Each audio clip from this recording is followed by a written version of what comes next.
होली बस सुखले ना देहिया छुआइब देव बड़ा गिफ्ट तब रंगवाइब। साली जी पिचकारी चलेगा बुझला बुझ गए। होली बस सुखले ना देहिया छुआइब देव बड़ा गिफ्ट तब रंगवाइब। लेके आए हैं गोरे गलिया पे रंगवाला सार देव का साली होली बा साली होली बा साली होली बा बोला मजा मारी का तारा दीदिया के मोए खिसु तारी का साली होली बा बोला मजा मार ली का तारा दीदिया के मोए खिसु तारी का। चुप रहो।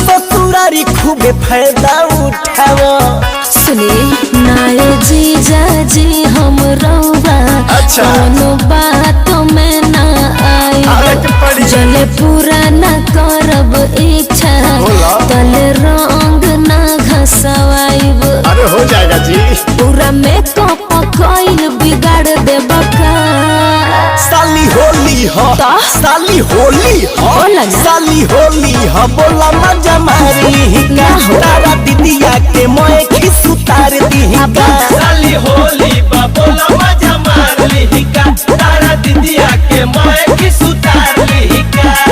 बड़ा डर लगता हो। सारा रारा होली है सारा रारा होली है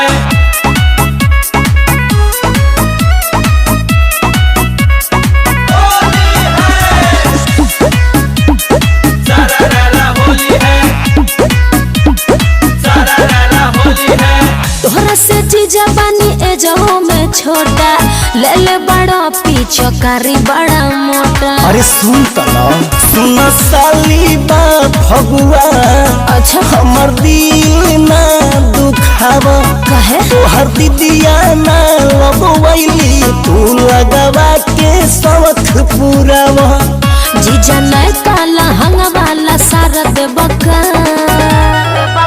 साली होली हो साली होली बा साली होली हो बोला मजा मारी का तारा दीदिया के मोए खिसु तार दी का साली होली बा बोला मजा